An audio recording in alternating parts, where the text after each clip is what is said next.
wasiirka wasaaradda batroolka Soomaaliya Daahir Shire Maxamed iyo sidoo kale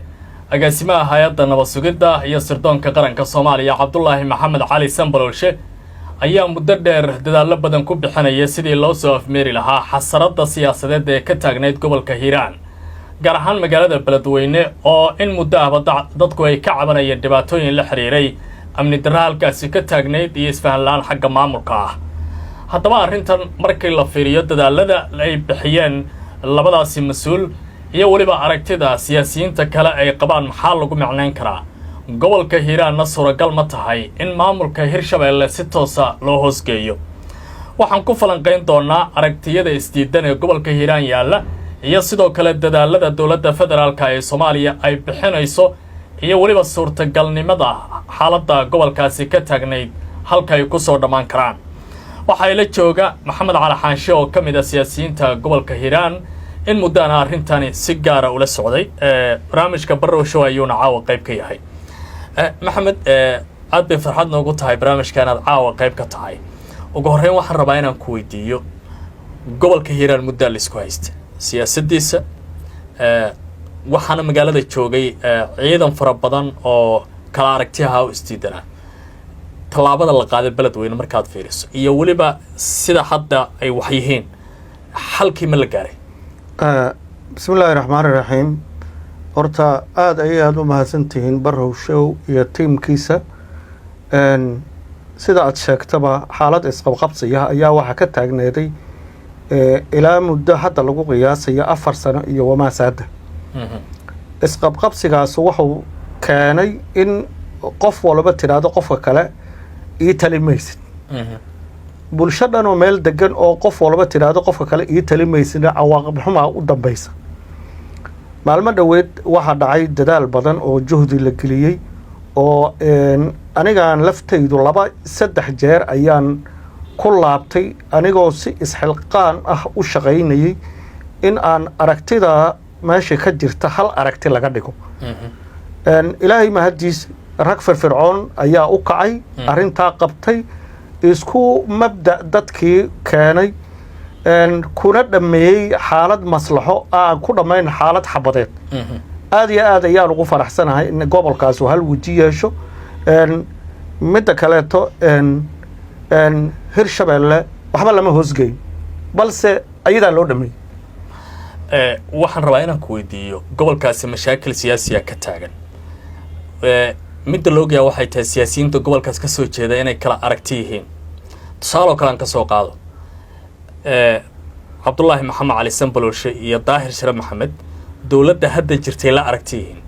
adiga waxaad ka mid tahay siyaasiyiinta ka aragtida oo ka soo horjeeda oo xisbiga himilo qaran aad ka mid tahay. arrintaa ma si wada jiraad uga shaqaynayseen seena isku aragtay uga noqoteen arrintaas markaad fiiriso.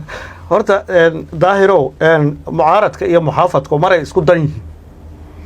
adduunyadana waxa wanaagsanna waa la isku taageeraa waxa xunna waa la isaga hor yimaada. been kuma sheegin inaan xisbiga himilo qaran ka tirsanahay waliba golihiisa dhaxa ku jiro laakiin aragtida lagu fuliyay gobolka Hiiraan aadaan u soo dhaweynayaa raalli baan ka ahay in dadku bini aadanka ah oo unit noqdo hal furay yeesho kadibna haddii la isla garto hadda waxaan ku ballansanahay ama siyaasiyiinta aad ugu faradhudhubna ay noo sheegeen in gobol nabadeed oo dadka reer Hiiraan oo dhan la isugu keenayo la dhigayo. gogoshaasna waan taageeraynaa xisbiguna kama soo horjeedo ummadanaheeda ka tashanaysa. laakiin siyaasiyiin gobolka ka soo jeeda oo xisbiga himilo qaran ka mid ah ayaa intii wada hadalku socday la xiray. dhinaca kalena adiga waa taageersan tahay ma la dhihi karaa mabda guud oo lagu wada socdo meelaha qaar ma jiro oo siyaasadda laga fahmi karaa waxa la isku haystana siyaasadda ah oo gobolka Hiiraan yaalla. wallaahi dadka la xiray ma cadda in siyaasad loo xirayba. dad ilmaadeer oo iyagoo wax kala riixanayay ahaayeen maahane dad siyaasad loo xiray maba jirto. qofka bini aadankaana haddii la xiro waxa la keenaa maxkamad lagu eedeeyaa dembi ay gashay. weli ma hayno qof dembi la galay dan safar laga xayiray guri la seexiyey hadhowna iska baxa la yiri baan arag. waa tahay markaad fiiriso hadda wasiir cusub jooga oo si gaar ah waliba adiga ugu matala dowladda federaalka ee Soomaaliya waqti koobanna siyaasadda ku jira caqabada taagan ma kula tahay in si sahal lagu dhamayn karo oo hadda arrintii si guud unbaa loo galay xalkii dheeraa ee la rabay gobolka hiiraan in laga gaaro iyo siyaasadda hirshabeelle in lagu xiro muqlata arrintaas in sahal loo gaari karo horta ninka cusub ee la keenay anigu inta ka fahamsanahay waa nin dhalinyaro oo firfircoon oo dadka in badan la socda ah oo aan dalkaba ka bixin oo dhibaatada jirta maalin kastaba darsi karay waxna ka bara karay wixii uu ka bartana hadda looga baahan yahay inuu fuliyo adiga hadda hadalka soo geliyay markaan soo qaado horta ninkaasu waa ninka keliya oo nasiib u yeeshay in qabiil isyunida oon wasiir kala lahayn oon dhul kala lahayn oon beer kala lahayn oon magaalo kala lahayn wasiir u noqdo qofku markuu meeshaasoo kale mustawihiisu gaaro oo wasiir noqdana waxaa looga baahan yahay in dowladda markaas jirta oo asagu matalayo iyo dadweynaha dowladdaas hanka u leh inuu kaabadii u dhaxayso isku xiro uu noqdo muddo badan ayaa dhisneeday dowladdan waxayna aada uga gaabinaysa kaabadda dowladda u dhaxaysa iyo dadweynaha inay meeshaba ka maqneeday marka daahir waxaan kula tali lahaa hadda caqabadda iyo culaysku kaama jira qabiilkaaga wuxuu kaa jiraa 11 aad 11 ku noqotay oo siyaasadda ku jira oo nin walba ka shaqeeyo inuu ninka kala dabandaamiyo maxaad ula jeedaa halkaasi si dad badan balle u fahmaan 11 qof oo aad sheegayso isaga uu qaybta ka yahay maxay markaa kuu dul maro 11ka matalan wasiirka waxaa jira 10 xildhibaan oo kale 10kaasoo 11 ku yahay iyo 10 kaleeto siyaasadda ka garoobeeyey laakiin habeen dhaalmadka garanaya iyo luuqyada la maro oo weli isku haysta inay active yihiin marka culayska ugu badan wuxuu uga imaan doonaa halkaas marka asaga yowsan taargetka saarin qabiil hebel iyo qabiil hebel iyo qabiil hebel aan ku qanacsanayn daahir ma jiro laakiin 11kan iyo 10ka kaleeto ka horreeyo siyaasadda garoobka ka noqday ayaa dhibaatada ugu weyn ka caqabada ugu weyn ka qabsan doonta inkastoo maalmo dhaweed ay diyaarad wada raaceen intooda badan haddana rag ma wada xumaadee kolley rag fiicanuna waa ku jira oo ma wada eedaynayo laakiin dhibaatada ugu daran ee reerkaas dhex taallaa waa 10kaas iyo 10ka ka garoobeeyay siyaasadda markii aad fiiriso gobolka hiiraan waxa ka taagan oo siyaasadda la xiriira mushkiladda ma deegaanka guud ayay si gaar u haysataa dadkaasi dad dagaalamaya oo dagaaladii shabaabka lagula jiro guulo badan ka keenay welina furimihii taagan oo hubsita iyo weliba siyaasiyiintii oo si aada isku haystaa la arkayay bal haddii aad sharaxitaan ka bixiso mushkiladda gobolkaasi haysatay oo hadda leeyahay waa la xaliyay maxay tahay mushkiladda gobolkaas ka taagan maahan qabiil maahan qolo waxay ka taagnayd siyaasaday ka taagnayd dadka siyaasiyiinta oo gobolkaas iyo dadkaas u dhashay maalinna kama fekeraan inay dadkaasi jiha u sameeyaan ee iyagu isku tanasulaan nin walba ninka kaleeto inuu riixo keliya ka shaqaynay marka qof walba qofta kala riixdana waxa xumaanaya bay-addii iyo dadkii iyo gobolkii marka waxaan hadda hadalkayga ku sii raacinaya oo weliba aan u muuqda inaan dardaaran ku tuurto daahir mar haddaan u sheegay caqabaddu halkay uga imaanayso una sheegay dadweynaha oo ka yimiday inay u taagan yihiin inay door bidaan inay la shaqeeyaan isaguna inuu la shaqeeyo laakiin annagu waxaan nahay markhaati nool adigoo 6 sano kursiga joogay adigoo haddaa ilaahay kuu diideen waxaad qabatay nin sargaal oo jawaabnimo ku eedaysay iyo nin kula tartamood markood xilka ka hesheed asagii ka xayuubisay shaqada u haystay adigoo waxqabadkaagii intaa noqday maalinta dambe inaad warqad dheer intaad noo soo qorto tiraahdo madaxweynahan isla garan waynay waxaan ka shaqaynayo horumarkiina inaad nagu qanciso ma yeeli doono annagu waxaan nahay markhaati tusaale hadda ka hor waagii unisomti xildhibaanadii ugu horreeyey nin xildhibaan oo beeshaan ka tirsan ayaa xildhibaannimo soo helay 4 sano waxuu ka dhammaatay asoon dadkiiba baran mid kale oo saaxiibkiisu intuu yimid oo wuxuu rabniyahow xisaabtii waa la bedelo waxa la yiri 51 qofood oo cidaada cod ha ku siisay xagee ka bilaaba waa lagu yaqaan reerkaaga intaad casuunto waxa tiraa codkiisiiya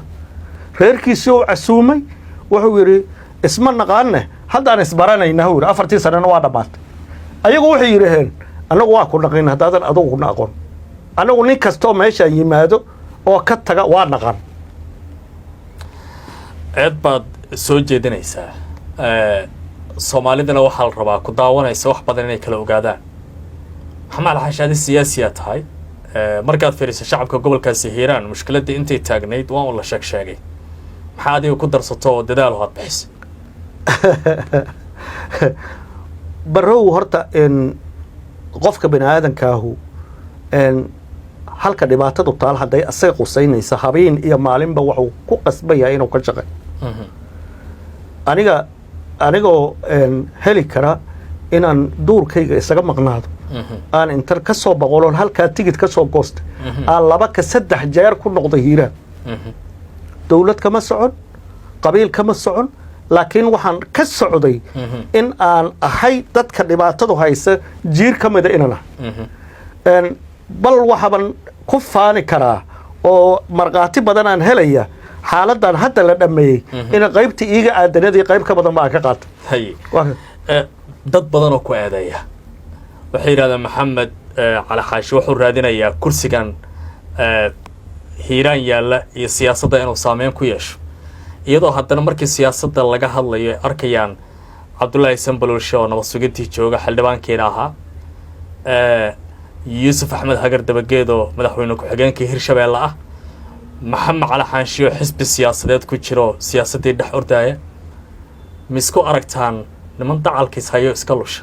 maya intaa ka badanaaba loo baahan yahay inaan kusoo beerno siyaasadda maxaa ula jeedaa waan ula jeedaa hadda 3 iyo 4 ninaas aad tiris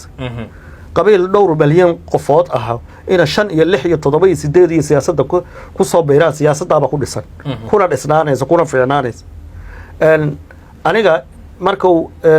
hebel wax helo inaan anigu qado ma aha waxa cado meesha ku qoranoo hebel hadduu wax helo hebel waa qadaya la yiraahdo ma jiraan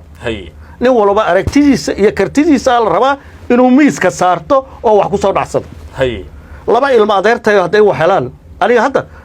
dadka aad sheegayso waxay igu yihiin sam close haddana siyaasadda dhinacay ka raacdaysanaan ma dhinaceeda kala ka raacdaysanay hadday ayuu ku soo baxana kama xume anu haddaan ku soo baxana waa inay ku farxaan waa tahay marka shacabka gobolka maxaa lagu celinayaa haddiiba dadkii ishaystay ay aad isugu dhawaadaan maxaa dadkii lagu celinayaa adiga maxamed cali xaashi oo kale dadka kale maxaad uga dawan tahay waxaan uga dawanahay qofka bini aadanka ahu qof u ego u weji ego ma jiro laakiin mid shabaha jiro qof ku aqliyo hore ma jiro anigu markaan meesha soo fuulo aragtida aan la imaado markaas laygu wajihi karaa laakiin maba tegin meeshii weli waa tahay dad badan baana daawanaya hadda gobolkaasi mas-uuliyiin fara badan baa matala laakiin halka mushkiladu taalo agaasimaha nabad sugidda iyo sirdoonka qaranka welina kursiga xildhibaannimada aan wareejin iyo sidoo kale wasiirka batroolka ayaa siyaasad ahaan matala wasiirkii taladaadii waad siisay agaasimaha nabad sugidda waxaad leedahay waxaan ku talinayaa agaasimaha horta shaqo badan oo qabtay laakiin 2-3 kalmadood aan ku soo koobaya la talintayda ilmo yar oo wax meel ku soo qorqoro la xiraaho siyaasad ma adiga haddii aad siyaasad ku jirto dad badan ku xagxaganay dad badan ku dhagaxyaynay dad badan ku gafay oo image-kaaga iyo dadnimadaada u gafay waxa soo dheeraad dul qaadataa laga raba wiila wax meel ku soo qoray waa la xiray gabadha hadashay waa la xiray mid kala safar rabay waa la xiray waxa siyaasad ma dadku waa ku dhaliilaya waxa uu ka sheegaya maalinta cadow jidka dhexdeeda la soo istaagaya rabo laakiin adiga waxa laga rabaa inaad dulqaadkeeda yeelato shaqada aad markaa u idman tahayna hore u gashood qabato aan ku mashquulin hebelaa la xiray midna aad baad u mahadsan tahay maxamed cali xaashi ayuu ahaa saaxiibayaal caawa ayuu qayb ka ahaa barnaamijka Barrow Show si gaara ayaan muuqaalkan ugu eegayna xaaladda gobolka Hiiraan iyo isbedelada siyaasiga fadlan si aad macluumaad iyo warar kale oo dheeraad u heshaan ku soo biiray YouTube-keena oo subscribe saara aad baad u mahadsantihiin